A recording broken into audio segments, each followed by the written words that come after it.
Boa noite, amada igreja. Que a graça e a paz do Senhor Jesus Cristo esteja convosco. Amém? Graças a Deus. Amados, é uma noite maravilhosa que estamos tendo aqui, sabendo que a presença parúzia de Cristo está aqui, nos capacitando, nos reunindo, nos ajuntando, nos fortalecendo no seu Santo Espírito, a fim de nos capacitar para nos preparar para a iminente vinda de Cristo. Graças a Deus por isso. Amados, antes de nós irmos para a meditação da palavra, eu quero aqui vamos fazer algumas orações, alguns pedidos de orações que foram feitos, amém? A irmã Maria, ela pede oração pela recuperação da saúde de José Dias, pois ele fez uma cirurgia. Também a irmã Esther está pedindo oração por Gilberto, que está bastante enfermo. E também a irmã Marli está pedindo oração para um amigo da família seu, Ademir Nascimento. Ele está sofrendo de tuberculose. Alguém mais aqui tem pedido orações para fazer o Senhor? Levante sua mão. Apresenta a sua causa agora nas mãos do Senhor Jesus Cristo. Porque a palavra de Deus diz que perto está o Senhor daqueles que têm o coração quebrantado e livra os contritos de espírito. Senhor nosso Deus, Senhor nosso Pai, aqui estamos agora diante da Tua presença para apresentarmos, ó Pai amado, nossas vidas, nossas necessidades, nossas fragilidades, porque sabemos que este é o lugar, ó Pai, em que podemos buscar socorro e encontrar solução para nossos problemas. Senhor, nós viemos agora em favor dessas vidas, do José Dias, que acabou de fazer uma cirurgia, Ademir Nascimento, ó Pai, que está sofrendo tuberculose, e Gilberto, ó Pai, que se encontra enfermo. Senhor, visite agora estas vidas, onde quer que eles estejam, meu Pai, restaura agora estas vidas, que a cirurgia esteja, Pai amado, confirmando a saúde dele, confirma a saúde dele agora, Pai. Essa pessoa que sofre tuberculose, nós rechaçamos agora esta enfermidade pelas chagas de Cristo, e esta vida, ó Pai amado, Gilberto, que está enfermo, toque agora, Pai amado, lá no seu lar, porque sabemos que quando alguém está enfermo, Pai, o seu lar, a sua família fica enferma, fica conduída também, Senhor. Então traga cura agora para esses corpos, traga cura para estas vidas, para essas famílias, Senhor. E desejar também, nós apresentamos nossas vidas a Ti nas Tuas mãos, Senhor. Toma-nos nas Tuas mãos, Senhor. Faça a Tua obra em nosso meio. Manifesta, Pai amado, o poder do Teu Shekinah, da Tua glória, Senhor. Nós damos plena liberdade para Ti, Senhor Jesus. Restaura estas vidas, restaura a nossa sorte, ó Pai. Nós apresentamos nossas vidas, nossos problemas, confiante, ó Pai, de que Tu irás assumir esta causa como se fosse a Tua. Porque nós apresentamos nossas vidas a Ti. Nós tomamos a Ti, ó Pai, e agora nós esperamos que Tu venha tomarmos a Ti como Tua propriedade única e exclusiva, no nome de Jesus Cristo. Amém. Amém. Graças a Deus. Glória a Deus. Amados, vamos abrir nossas Bíblias na primeira epístola de João, capítulo 4. Glória a Deus. Aleluia, Jesus. 1 João, capítulo 4, a partir do versículo 1.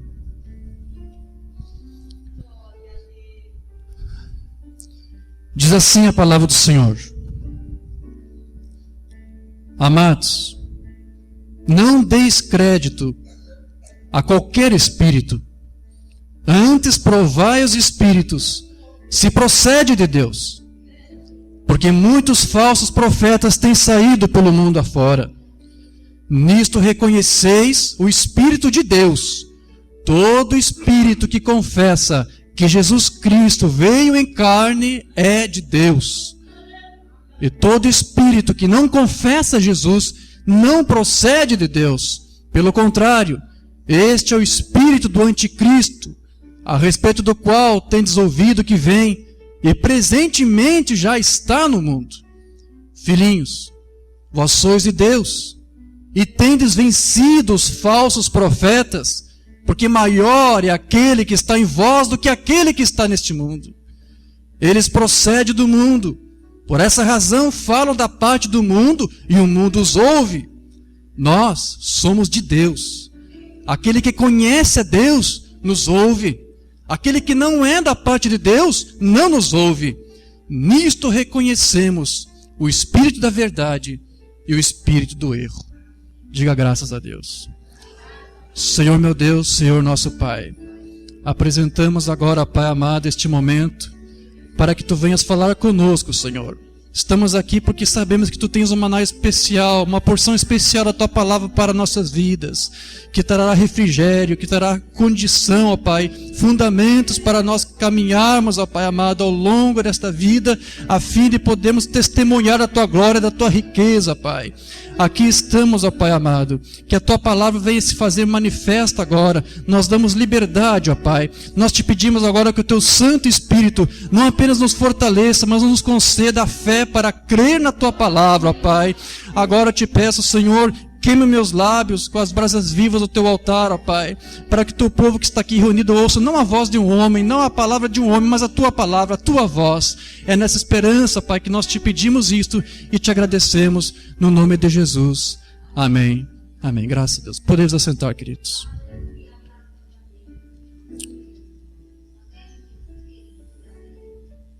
Glória a Deus.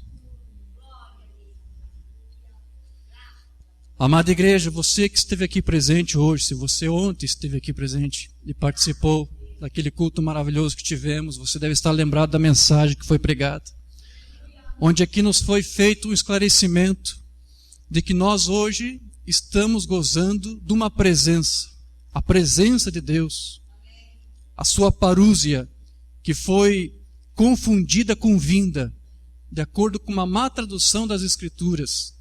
Esta parúzia, que é a presença de Deus, é o aparecimento de Deus, trata-se da mesma parúzia, do mesmo aparecer de Deus, como foi lá na primeira era da igreja, quando a coluna de fogo apareceu para o apóstolo Paulo. E esta mesma presença, esta mesma aparição retornou somente no dia 11 de junho de 1933, quando William Marion Branham estava fazendo o batismo no Rio Ohio, naquela tarde, e quando ele estava batizando a 17ª pessoa, uma coluna de fogo desceu do céu, e daquela coluna de fogo uma voz saiu que dizia: assim como João Batista foi enviado para precursar a primeira vinda de Cristo, tu virás com uma mensagem para precursar a sua segunda vinda. A partir daquele dia a parúzia retornou, exatamente como na primeira era. A presença de Deus não esteve aqui durante as outras 7 eras, como você viu aqui, como foi explicado aqui. Agora, na 7ª era, esta presença retorna. E ela está aqui hoje, nos reunindo, nos agrupando, para nos preparar para o arrebatamento. Os mortos em Cristo, os santos em Cristo ressuscitarão, e os que estiverem vivos serão transformados em corpos incorruptíveis para reunir-se e apresentar-se a Deus, a Cristo, ao seu Filho, na sua iminente vinda. Este é o plano, este é o propósito de Deus. Agora, queridos, este, como foi explicado ontem, é o alfa e o ômega. Deus disse isso: eu sou o alfa, eu sou o ômega. Como ele agiu no princípio, ele age no final. Como ele foi em Éfeso, ele tem que ser na última era. Como ele foi na primeira era, ele tem que ser exatamente agora. Porque estamos vivendo na última era, estamos na era de Laodiceia. Você não é laodiceiano, amém? Você foi raptado, você não pertence mais a essa era. Deus se tirou desse sistema, mas a era de Laodiceia existe, ela está aí ainda. O sistema laodiceano está aí escravizado. E é isso que eu quero que você compreenda. Existem 2 espíritos.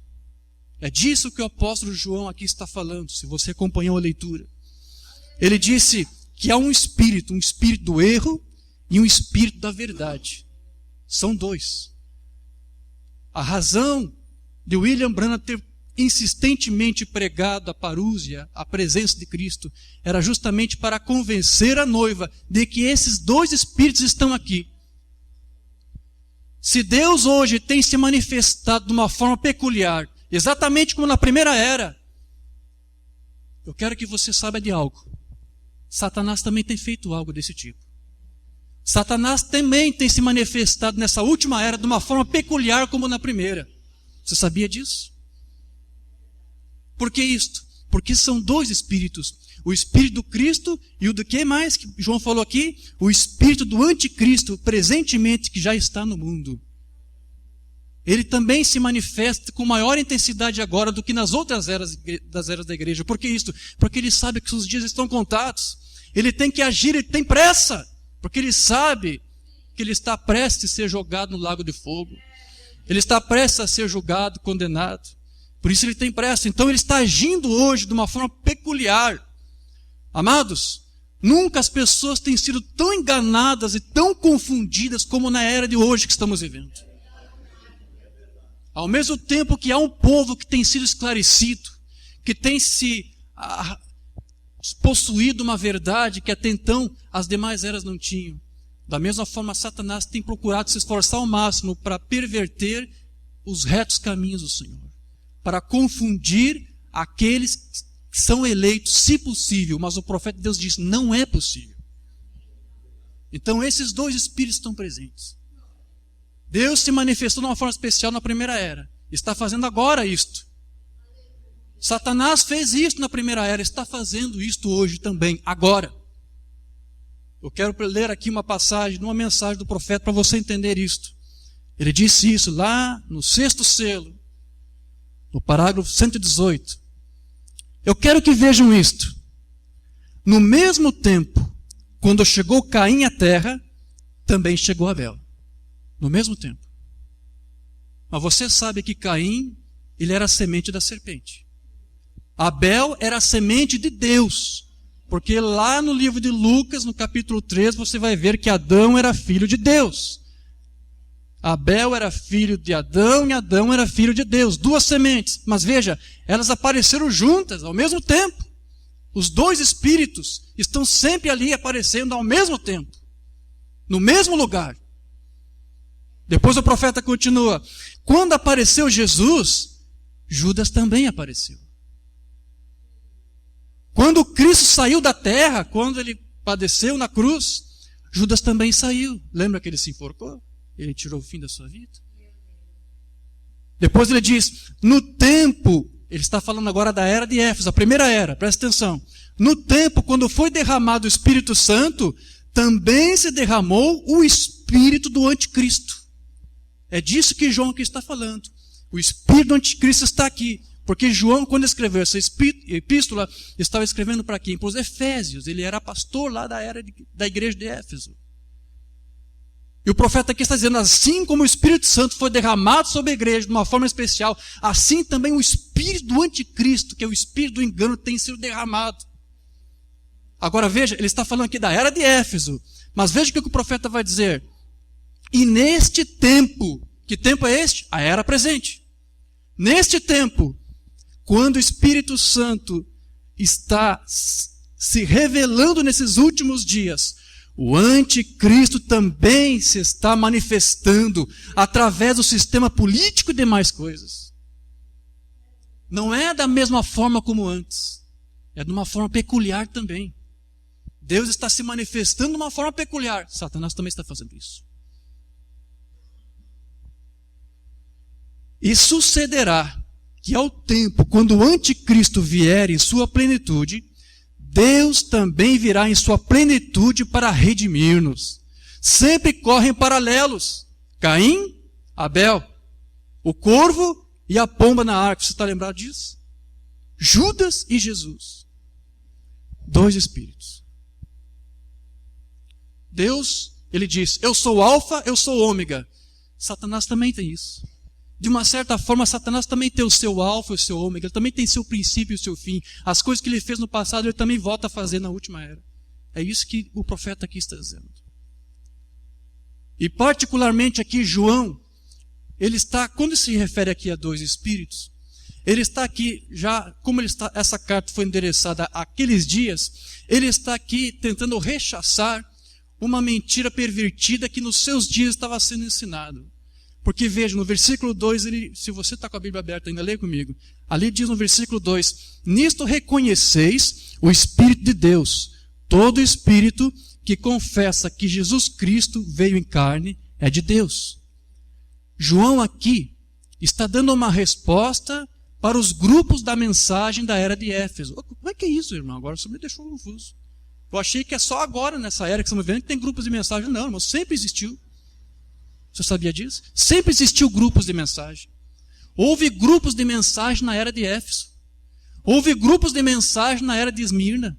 Houve grupos de mensagem na era de Pérgamo. Houve grupos de mensagem na era de Sardes, nós tivemos lá Lutero, Calvino, Wycliffe, Zwingli, John Hus, John Knox, cada um tinha o seu próprio pensamento, cada um tinha a sua própria interpretação da Escritura, vários grupos. Nós estamos na última era, nós temos vários grupos da mensagem hoje. E cada grupo tem o seu próprio entendimento, tem o seu próprio pensamento, tem a sua própria interpretação. Este que é o problema, eles não têm a revelação, eles têm uma interpretação da palavra. Uma sutileza carnal. E eles substituíram a revelação da mensagem da hora por essa sutileza carnal, por essa tradição, por essa interpretação. Isso não é algo novo. Essa é a maneira que Satanás tem agido agora, exatamente como foi na primeira era. João aqui está se referindo a alguns grupos da mensagem daquele dia que estavam pervertendo a mensagem que o apóstolo Paulo pregou. Ele expôs a doutrina, a graça na forma de doutrina, esclarecendo que Jesus estaria nos restaurando através do seu sangue, nos justificando mediante a nossa fé no sacrifício vicário que ele fez na cruz. Vicário por quê? Porque ele substituiu você. Amém? Havia uma obra que tinha que ser feita, mas você não tinha como fazer, então ele veio e fez por você, ele assumiu o teu lugar. E essas correntes dessa época aqui estavam mentindo, estavam pervertendo o evangelho. Quando ele diz aqui, aquele que confessa que Jesus Cristo veio em carne de Deus, ele está aqui diretamente se referindo a alguns grupos que estavam ensinando que Jesus não veio em carne. Ou seja, que Jesus era Deus, que Jesus era o próprio Pai. Quando o apóstolo Paulo disse, quando todas as coisas estiverem sujeitas ao Filho, então o próprio Filho também se sujeitará àquele que todas as coisas lhe sujeitou, para que Deus seja tudo em todos. Então Jesus não era Deus. Esta era uma verdade que os cristãos daquela era sabiam, conheciam, mas havia grupos da mensagem que estavam pervertendo, estavam dizendo, não, Jesus é o próprio Deus, Jesus é o próprio Pai. Isso não te soa familiar com algo que estamos ouvindo aqui nos dias de hoje? Irmãos, é a mesma estratégia do inimigo. Ele fez isso no passado e está fazendo isso hoje. Mas louvamos a Deus, que estamos vivendo um dia em que a verdade está sendo revelada ao povo eleito dele. E ele está aqui para confirmar o seu propósito. Ele tem o povo eleito, ele conhece, ele sabe aqueles que são dele. E aqueles que são dele, ninguém pode tirá-los da sua mão. Havia vários grupos. Se você for fazer pesquisa como eu fiz, até consegui achar alguns lá daquele tempo. Olha os nomes deles. Um chamava Basilides, Valentim, Saturnino. Cada um desses eram líderes de grupos, como temos hoje. Hoje você pergunta, você quer na mensagem? Ah, sim, eu sou do grupo tal, do fulano tal. Ah, não, esse não. Eu sou do fulano, do sei lá das quantas, né? Cada um hoje tem grupo de mensagem, exatamente como na primeira era. A estratégia de Satanás, é o espírito do anticristo manifestando de uma forma peculiar também. Você está entendendo isso, igreja? Então, amados, esse espírito, João aqui está chamando de espírito do erro. Porque ele está aqui para perverter os retos caminhos do Senhor. Jesus Cristo disse que nos últimos dias, está se referindo à última era, nos últimos dias viriam falsos ungidos, falsos profetas, que tentariam, se possível, enganar os eleitos, mas não é possível. Porque eles têm a revelação. Porque Deus envia o mensageiro, Deus envia o profeta. Agora, esta perversão, ela é tão parecida com o original, tão parecida com a verdade, que muitos até se enganam, até se equivocam. Mas se é semente eleita, até é possível que ele se engane, se esbarre, se atrapalhe por algum tempo, mas se é semente eleita, não pode ficar confundida por muito tempo. Ele tem que ser esclarecido, tem que ser trazido para a luz. Diga graças a Deus por isso. Deus tem feito isso com a sua igreja, porque Ele é fiel, Ele nos ama.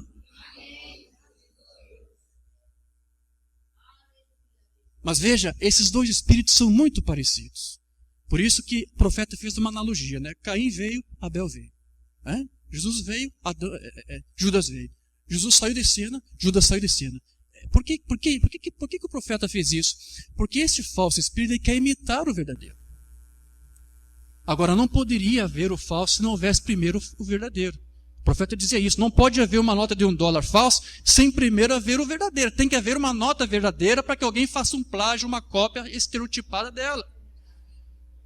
Então, se existe uma igreja falsa, se existe um grupo de mensagem falsa, que prega uma mensagem pervertida, tem que haver em algum lugar um grupo reunido fielmente, pregando e vivendo a mensagem restaurada como ela é. Em algum lugar tem que haver. Tem que haver, igreja. Porque essa chama não se apagou. Estamos comemorando este ano os 100 anos do nascimento do William Marion Branham. E eu fiz uma homenagem ao seu centenário com as traduções de algumas reportagens voltadas à sua vida e seu ministério. E na introdução que eu fiz questão de lembrar ao leitor que esse não é um centenário apenas de alguém que morreu, mas sim de algo que continua vivo e nos guiando, que é a coluna de fogo. Essa coluna de fogo está nos guiando e conduzindo. Essa chama não se apagou, ela está aqui em nosso meio. Nos preparando, nos guardando, nos restaurando até a etapa final.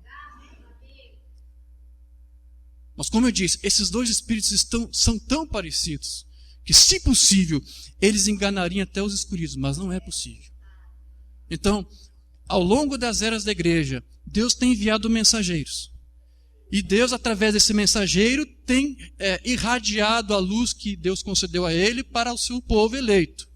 Mas se essa luz que tem sido irradiada cair sobre alguém que não é eleito, ele não vai conseguir passar essa luz adiante, porque ele não foi posto para isso, ele não é eleito para receber isto.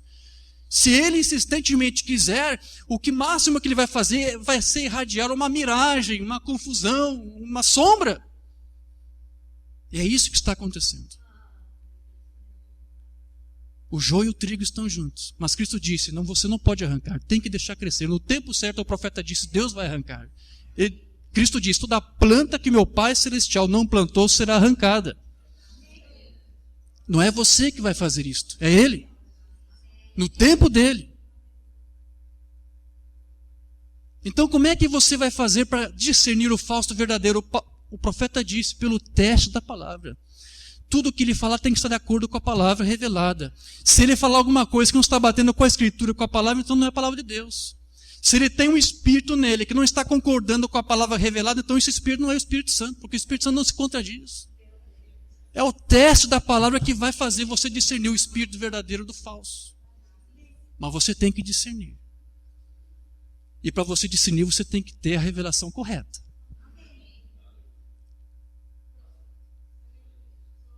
E como é fácil ser confundido, amados. Porque o falso espírito é muito parecido com o verdadeiro, é muito.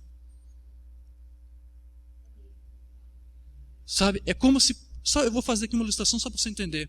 É como, por exemplo, se eu tivesse uma chave e eu quisesse fazer uma cópia dela. Vamos supor que eu tenho a chave da minha casa e eu não quero perder ela. Se eu perder a chave, eu vou ter como abrir minha casa. Então eu faço uma cópia. Mas a minha chave é de ouro. E para fazer uma cópia dela, por segurança, eu não preciso... A cópia dessa chave não precisa ser de ouro. Pode ser uma cópia normal, essa que o chaveiro faz aí fora. Não é verdade? Agora veja, se eu pegar a cópia da minha chave de ouro e colocar na fechadura da minha porta, ela vai ter que abrir.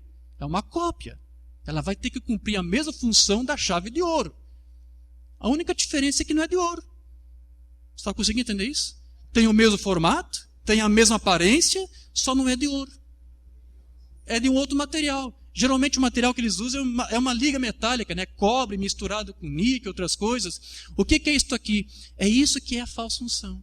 O falso espírito é isso. Ele é uma cópia falsificada, é uma cópia estereotipada. Mas veja, é também uma cópia híbrida, modificada geneticamente. É isso que a falsa unção faz. Ela adultera, ela hibrida a semente, adulterando o seu gene. Esse povo aqui que estava pregando mentiras pervertidas estava adulterando a Escritura. Estava tentando adulterar a base do cristianismo. Apesar de Satanás sempre ter agido da mesma forma, ele sempre tem tido o seu mesmo alvo. Satanás tem tido só um alvo, que é justamente combater a doutrina do mistério do Cristo. Porque esta é a base da igreja. Cristo perguntou, o que vocês estão dizendo para eles que eu sou? Até que Pedro disse, tu és o Cristo, o Filho de Deus vivo. É essa a revelação. É esta a revelação da igreja. É a rocha da igreja. Essa é a base. Mas se você não tiver um entendimento acertado, e se você edificar alguma coisa sobre um fundamento que não está bem alicerçado, todo edifício estará comprometido. Amém, igreja? Então, se Deus está nos guiando, e Ele tem um propósito conosco, Ele tem que ser fiel para confirmar este propósito até o último dia. Ele tem um plano, Ele começa, Ele termina. Então, Deus, Ele nos tem alertado, o apóstolo Paulo nos alertou dessas coisas. Vamos ler a Bíblia, eu gosto de ler a Bíblia, amém? 1 Timóteo capítulo 4, versículo 1. O apóstolo Paulo, mensageiro da primeira era. Veja, o Espírito Santo falava com o mensageiro, isso em todas as eras, em secreto, e depois o mensageiro tornava público o que ele em secreto recebeu. Então aqui ele está falando de algo que o Espírito Santo passou para ele está passando agora para a igreja. Ora, o Espírito afirma expressamente que nos últimos tempos alguns apostatarão da fé por obedecerem a espíritos enganadores, a ensinos de demônios, pela hipocrisia dos que falam mentiras e que têm cauterizada a própria consciência. Então, amados, esses dois espíritos estão juntos. E eles têm mentido, por quê? Porque eles têm a consciência cauterizada. Eles não têm mais o entendimento da verdade. Eles não recebem a revelação, eles não foram postos para isso. São duas sementes. E elas estariam juntas. Você deve se recordar quando a Bíblia fala, quando Eliseu estava numa terra onde havia fome, Gilgal. Ele pediu para o seu moço preparar um cozido, um alimento, para os discípulos dos profetas. E esse moço saiu e com a sua capa começou a procurar alguma coisa, porque havia fome, não havia trigo, não havia nada plantado. Havia uma seca terrível, durou 7 anos. Mas ele achou ali algumas coisas que ele não sabia o que era, mas achou que talvez fosse comestível, que desse para aproveitar. Então ele pegou a sua capa e encheu a sua capa daquilo. Eram colossíntidas, eram pepinos diarréticos. Mas ele não sabia disso. E ele voltou com aquela capa cheia daqueles pepinos, preparou um cozido, pôs lenha no fogo, pôs ali a panela, começou a cozinhar, preparar. Quando terminou, foi levar para os discípulos e quando eles foram provar, disseram morte na panela. Aí o que aconteceu? Eliseu entrou em cena e disse, traga-me farinha. Trouxeram farinha, Eliseu, ele pegou a farinha, o que ele fez? Jogou na panela, mexeu, o que aconteceu? Pode comer, agora está pronto. Mas por que eu estou contando essa história? Presta atenção. William Marion Branham era o Elias que tinha que vir. Isso são tipos. O que aconteceu com Eliseu está se repetindo hoje. Este moço, este Geazi, esse era o seu nome, alguns chamam de Geazi. Ele foi ali com uma capa para levar alimento para os discípulos. Só que este Geazi, por que ele cometeu aquele erro? Porque isso aqui é uma figura, isso aqui é um tipo. Isso aqui é um tipo dos grupos da mensagem. Os grupos da mensagem que ao invés de ter a revelação, tem uma interpretação da revelação. Tem uma interpretação da palavra. Eles estão passando para o povo uma coisa que nem eles sabem o que é. Estão colocando na boca do profeta coisas que o profeta nunca disse. E eles estão pegando uma capa, mas veja, não foi a capa de Elias que ele pegou, foi a sua própria capa. E ele encheu aquilo ali de pepinos venenosos e deu para o povo. E isso é o que está acontecendo com muitos ministros e alguns grupos da mensagem. Estão dando para um povo um alimento que está envenenando o povo. E estão usando a roupagem da mensagem. Só porque é discípulo do William Branham. Leva o nome do profeta. Não, eu sou discípulo, sou seguidor. Geazi também foi. Agora, veja, procure entender isto. Geazi, ele não cometeu aquele erro de propósito.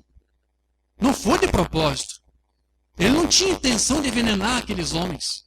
Ele fez na sua ignorância. Ele era um atrapalhado. Você está entendendo isso? Por que esse povo que se diz ser discípulo do William Branham está mentindo e pregando mentiras pervertidas para a igreja? Porque é um povo atrapalhado. Eles estão trocando, eles estão invertendo, eles estão substituindo a revelação por interpretação. É um povo atrapalhado. Esta que é a verdade. O que você está vendo ali é uma repetição. E este mesmo Geazi, mais tarde, se você conhece a Escritura, este mesmo Geazi depois fez uso de uma mentira para tirar dinheiro de Naamã, um homem que foi curado de lepra. Quando ele voltou lá para Eliseu, o Espírito viu tudo. E sabe o que aconteceu? A lepra de Naamã parou, caiu nele. E mais, o profeta Eliseu disse que aquela lepra se estenderia para ele e sua descendência indefinidamente. Amados, isso aqui é espiritual, não interprete literalmente. Lepra não se transmite de uma geração para outra, assim, geneticamente. Uma pessoa não é leprosa porque o pai foi leproso, porque o avô foi leproso, não. É uma lepra espiritual. Este povo que está aí, pregando uma mentira pervertida, envenenando o povo de Deus, é um povo que está com a sua mente leprosada. Aqui diz mente cauterizada pela mentira. É isto. É uma mente leprosada. Você sabe o que é a lepra? Se eu tiver lepra aqui no braço e eu tocar em cima da região leprosada, eu não vou sentir. Sabia disso? Por que isso? Porque a lepra, ela tira a sensibilidade. Você toca, mas você não sente. A lepra faz isso. Essa gente que está com a mente leprosada é isso. Eles estão insensíveis às coisas de Deus. Você pode falar a verdade, eles não vão receber. A sua mente está leprosada. Eles não têm consciência. É um povo perturbado, um povo atrapalhado, como Geazi era. E ele não tinha a capa de Elias. E muitos desses não têm a capa de Elias, ainda que julgam ter. Na verdade, o que eles têm não é a capa de Elias, sim a capa de Acã, a capa da Babilônia, a capa da confusão. É isso que eles estão levando alimento com isto, envenenando o povo de Deus. Então, igreja, este povo, eles não têm revelação. Eles fazem muito barulho, é verdade, mas é só o que eles têm. Eles têm trovões, mas não têm relâmpago. Eles não têm revelação. E Geazi, quando ele cometeu aquele erro, eu disse, não foi de propósito. Ele não fez de qualquer jeito. Não, ele teve zelo. Ele fez aquilo do melhor que ele podia. Você está entendendo isso? Ele teve zelo no que estava fazendo. Mas, amados, deixa eu dizer uma coisa. Não basta você ter zelo. Você tem que ter sabedoria. Você tem que ter entendimento. O apóstolo Paulo disse que aqueles que crucificaram Cristo tinham muito zelo. Por isso que crucificaram, porque achavam que estavam fazendo um culto, um serviço a Deus. Fizeram com muito zelo, mas sem entendimento. Este é o apanágio de toda falsa igreja, toda falsa religião. Em todas as religiões você vai encontrar isso. Tem muita gente que tem muito zelo por Deus, mas não tem entendimento. William Branham, ele conta de uma mulher que estava na África e pegou seu bebê recém-nascido, que saiu do seu ventre, e jogou na boca do crocodilo para ser devorado. Ele diz que ela fez isso porque ela cultuava um Deus que era imaginado, que era representado por um crocodilo, por esse animal. Então, para demonstrar zelo e amor a esse Deus, ela pegou seu filho e jogou na boca do crocodilo. É um zelo, é um amor, é uma devoção a Deus, mas sem um pingo de sabedoria, sem entendimento. Isso é em todas as religiões. Lá em Benares, na Índia, tem uma cidade chamada Benares. Essa cidade é tangenciada por um rio, o Rio Ganges, que para os hindus é famoso. Você sabe que tem uma emissora aí que está divulgando uma novela cujo tema é esse país, para justamente fazer com que o povo lá comece a buscar a idolatria daquele povo. E nessa cidade, nesse Rio Ganges, eles costumam ir nessa cidade para se banhar nesse rio, no Rio Ganges, que eles consideram sagrado. Tem uma época do ano que todo o povo da Índia se reúne lá para fazer peregrinação, para se lavar, porque eles dizem que as águas do Ganges são águas purificadoras que vão livrar dos seus pecados. Eles têm essa fé. E faz aquilo com denodo, com zelo, com devoção. Só que é sem entendimento. Todo o esgoto da cidade deságua no Rio Ganges. E o ponto onde eles se purificam fica logo abaixo do ponto de deságue. Então eles estão tomando banho, se lavando, se purificando, santificando. E lá de cima vem todas as fezes, todas as urinas dos esgotos. Zelo. É zelo. Mas é sem entendimento. E não faz muito tempo também, eu não sei se você vai lembrar, na televisão apareceu, um piloto estava aterrissando, e bem na hora que estava aterrissando, isso foi lá na Índia, uma vaca estava atravessando a pista, não sei se você lembra disso, e o piloto, com zelo, com cuidado, para não matar a santa vaca, deu um jeito de virar, não sei o que aconteceu, eu sei que o avião capotou, virou, morreu todo mundo. E ninguém criticou, porque aquilo foi um zelo, um gesto de devoção à sua religião. É zelo, mas é sem entendimento. Caim teve zelo quando apresentou a Deus um sacrifício, mas faltou a revelação. Faltou entendimento. Abel apresentou um sacrifício. Abel demonstrou zelo. Mas a diferença de Abel para Caim foi que Abel teve a revelação. Ele não tinha uma interpretação da palavra, ele tinha a revelação. Diga graças a Deus.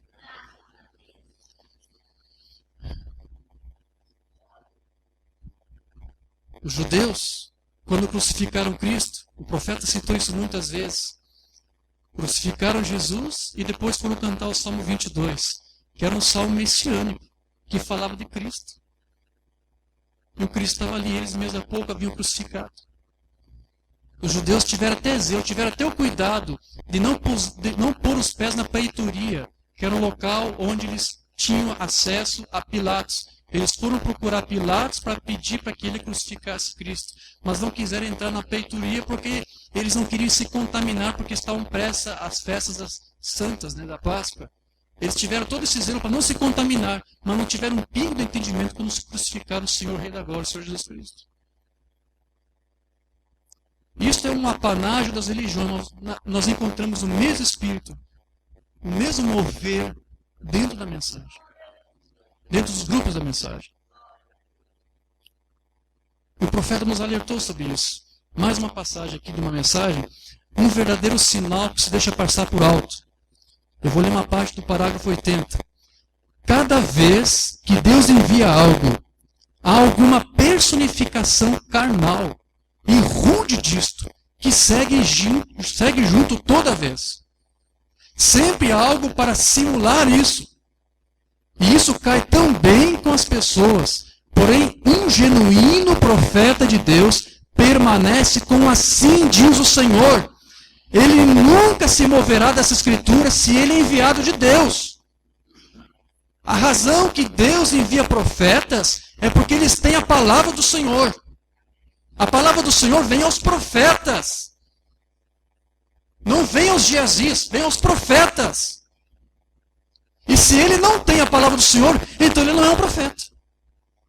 É tão simples isso, né? Há muitas personificações carnais tentando dizer que são profetas por através das eras, porém eles se afastam da palavra do Senhor. Porém o verdadeiro profeta permanece exatamente na palavra. Agora, não esqueça essa citação. Um verdadeiro profeta permanece com assim diz o Senhor. Jesus nos advertiu que nos últimos dias isso aconteceria. É o ômega do anticristo que eu estou dizendo aqui. Porém, um verdadeiro servo, um verdadeiro profeta, nunca falha em permanecer exatamente com assim diz o Senhor. Então veja, amados, que lá em João, a primeira epístola de João, quando João faz este comentário, discerna os falsos espíritos. Isto, você vai ver que está em conformidade com o Apocalipse, porque lá no capítulo 2 fala da era de Éfeso. E lá no versículo 2 diz, conheço as tuas obras, tanto o teu labor como a tua perseverança, e que não podes suportar homens maus, e que puseste a prova os que a si mesmos se declaram apóstolos e não são, e os achastes mentirosos. Então veja, este povo de Éfeso deu ouvidos aos alertas de João. Ele disse, acautelai-vos dos falsos profetas. E aqui Apocalipse está se referindo à era de Éfeso. Essa mensagem foi pregada lá. E este povo deu ouvidos. Eu quero crer que o povo eleito de Deus vai dar ouvidos à voz de Deus. Deus enviou um profeta e aqueles que são dele vão ouvir. Você vai ser perseguido, você vai ser rechaçado. Mas o que Jesus disse?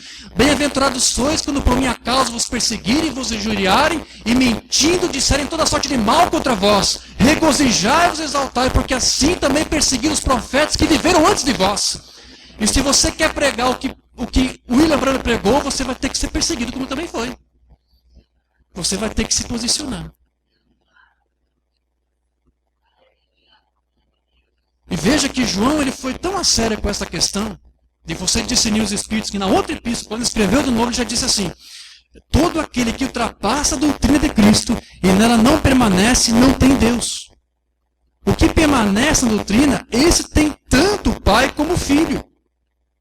Se alguém vem ter convosco e não traz esta doutrina, não recebais em casa, nem lhe deis as boas-vindas, porque Porquanto aquele que lhe dá boas-vindas faça cúmplice das suas obras más. João aqui está se referindo à santificação. Você tem que ser santo. Você não vai perseguir. Você não vai julgar. Você não vai condenar. Porque a palavra diz, seguir a paz com todos. Mas também diz, e a santificação, sem a qual ninguém verá o Senhor. Deus está preparando um povo nessa última era da igreja. E o apóstolo William Branham, ele comparou esta igreja com Enoque. Você sabe que Enoque ele foi arrebatado. Ele várias vezes lembrava que Enoque, conforme a Escritura, era o sétimo depois de Adão. O profeta pegava isso como uma figura da última era da igreja. Há um povo eleito na última era. É o povo de Enoque, é o povo que vai ser arrebatado. Agora, você sabe o que significa o nome Enoque? Enoque tem dois significados, guarde isso. Enoque significa disciplinado e consagrado. E eu entendo pela Escritura que ele não apenas levava este nome, eu creio que ele era tudo isso. Eu creio que Enoque era um homem disciplinado e consagrado. Ele tinha revelação e foi fiel a essa revelação. E ele foi consagrado. O que quer dizer consagrado? Ele foi separado. Né? Ele viveu uma vida santa. Ele procurou viver uma vida correta. Por exemplo, se a galinha do vizinho entrasse no pátio do Enoque e pusesse um ovo lá, o que Enoque ia fazer com aquele ovo? Ia comer? Não. Ele ia pegar aquele ovo e ia lá no vizinho e devolver. Ó, vizinho, sua galinha entrou no meu pátio, tudo bem que o meu pátio é meu, mas como a galinha é sua, então o ovo é seu, então lhe pertence, está aqui. Sabe? Enoque era um homem que não se conformava com o mundo. Ele era um homem que vivia uma vida disciplinada e consagrada. Assim é a noiva do rapto. Assim é a noiva do rapto. Ela dá ouvidos à voz de Deus. Ela dá ouvidos ao assim diz o Senhor. É um povo mínimo. 8 entraram na arca. 2 milhões saíram do Egito, mas só 2 herdaram a terra. Só 3 saíram de Sodoma. O justo Ló e suas 2 filhas. Quando Israel cercou Jericó, só a família de Raabe escapou. Quando Deus ordenou que Gideão organizasse um exército para combater midianitas, ele escolheu 3 mil, mas Deus reduziu só 300. Irmãos, é isso. É um número pequeno. A noiva é esta. Mas é um povo santo, selado com o Espírito Santo de Deus. Está guardado nas mãos de Deus. E ela não será confundida. Ela não será enganada. Amém, igreja? Diga graças a Deus. Então, esse povo, esses discípulos, eu chamo eles de discípulos de Geazi. Você agora já entende por que eu faço essa comparação. Esses discípulos de Geazi, eles estão confusos, eles estão atrapalhados. Eles não têm sequer noção do que estão falando. Eles não têm sequer noção do que estão dizendo, porque eles não têm a revelação. Eles não foram postos para isso. Eles vão tentar enganar, eles vão tentar confundir, porque eles mesmos estão confundidos, eles mesmos estão enganados. E eles não têm outra coisa para oferecer a não ser aquilo que eles têm. Isso me faz lembrar, esses dias eu estava me lembrando, eu não sei porquê, tem coisas que parece que a gente não esquece, né? Eu lembro que uma vez eu era criança, estava no colégio, era aula de educação artística, e a nossa professora pediu para fazer um desenho e depois pintar. Eu lembro que eu desenhei lá uma árvore no caderno e na hora de pintar fui pegar meus lápis de cor lá, mas eu não tinha nenhum deles bom. Eles estavam ali, mas estavam tudo sem ponta. Eu não tinha apontador e parece que ninguém me emprestou. Eu não lembro muito bem. Eu sei que não tinha nada para pintar, mas eu só tinha um lápis com uma ponta, que era um lápis cor-de-rosa. Eu pensei, eu não tenho apontador, é o único lápis, eu vou pintar com isso, vou tacar cor-de-rosa nessa árvore. Pintei. Pintei toda a árvore de cor-de-rosa. Era o único lápis que eu tinha. Só que eu tive o azar naquele dia de nós receber naquela aula a supervisora educacional da escola. Eu estudei num colégio de freiras, e essa senhora existe até, uma senhora da autoridade lá na área de educação. Ela nos visitou lá e começou a andar em volta das classes. Quando ela chegou na minha classe e viu aquela árvore cor-de-rosa, ela parou para mim, sério, falou brincando. Ela disse, menino, eu tinha uns 8, 9 anos de idade. Menino, alguma vez você viu uma árvore cor-de-rosa? Eu era bobo, era criança, não sabia nem como responder. Não, nunca vi. Então por que você pinta? Eu não sei, eu pintei, eu acho que me enganei. Eu não sabia, eu era criança. Igreja, é isso que estão fazendo. Eles estão te passando uma interpretação da revelação. Por quê? Porque é só o que eles têm. Eles não têm outra coisa para oferecer a você. Amém?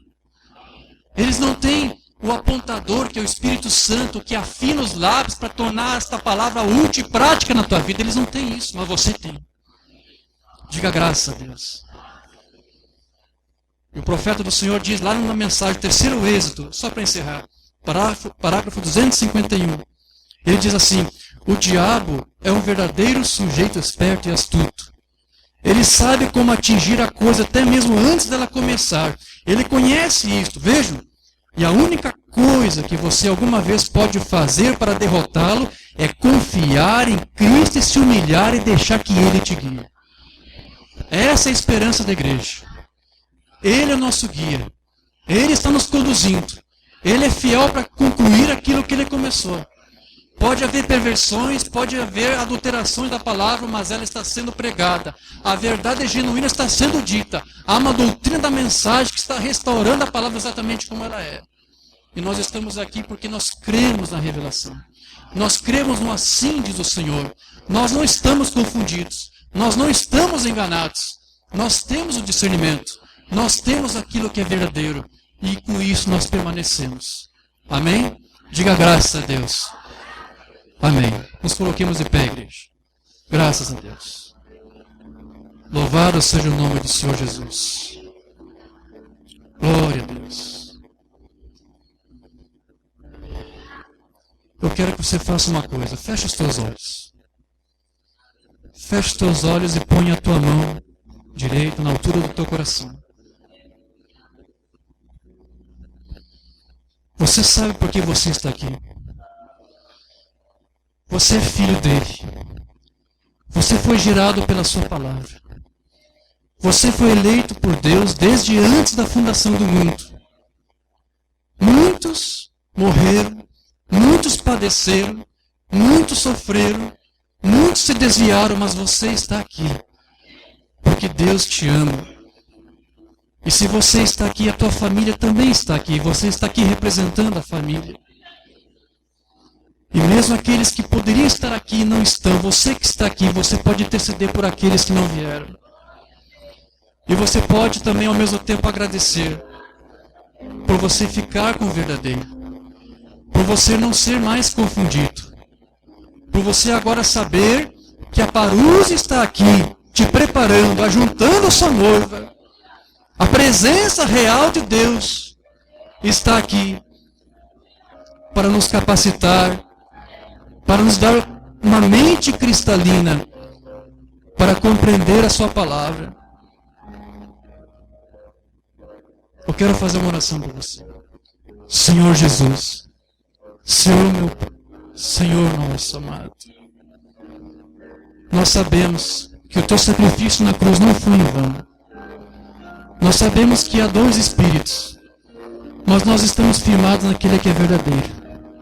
Talvez alguns aqui, ou alguns dos seus, estão sendo ou foram envenenados. Mas, Senhor, Tu tens o maná refrigério para nós hoje. Tu tens farinha para pão cozido. Senhor, nós estamos aqui porque cremos que Tu se faz presente na Tua palavra quando ela é proferida, quando ela é pregada. E nós agora, Pai amado, buscamos a nossa santificação através da Tua palavra. Que Tu venhas consolidar nossas vidas. Que Tu venhas restaurar, ó Pai, lares, famílias. Quizás o inimigo, ó Pai, tem se levantado nesses últimos dias, em algumas vidas como nunca antes, porque ele sabe que seus dias estão contados. Ele não tem mais onde se esconder, ó Pai, porque a Tua palavra genuína o desmascarou, o desvelou. E João nos fez lembrar, maior é aquele que está em nós do que aquele que está neste mundo. Então, Senhor, nós descansamos nessa palavra, nós descansamos na Tua promessa, nós agora encomendamos nossas vidas a Ti, nós encomendamos nossas vidas, nossas famílias nas Tuas mãos. Oh, Senhor, toma conta de nós. Guarda-nos de todo mal, Senhor. Toda afronta que recebemos, nós entregamos para Ti. Seja o nosso advogado. Nós não vamos pleitear em causa própria, nós entregamos para Ti. Seja o nosso advogado. Nós não confiamos em nossos próprios argumentos. Nós cremos que os Teus argumentos são mais confiáveis, que os mais convincentes que os nossos. Apenas aqui, ó Pai amado, estamos aqui resguardados, ó Pai, firmados nossos pés na Tua rocha, escondendo-nos, ó Pai amado, no Teu pavilhão. Guarda-nos, ó Pai, livra-nos de todo mal. Confirma cada vida que está aqui, ó Pai. Que a Tua justiça esteja diante da Sua face, que a Tua glória seja a Sua retaguarda. Envie anjos, ó Pai, dê ordem aos Teus anjos para ministrar a bênção, a salvação para cada vida, Pai, cada família. E que até aquele dia, Senhor, possamos estar aqui prontos, ó Pai, de cabeça erguida, conforme o Senhor Jesus Cristo disse, porque a nossa redenção se aproxima, e ela está próxima, Pai. Nós te agradecemos, ó Pai, no nome de Jesus Cristo.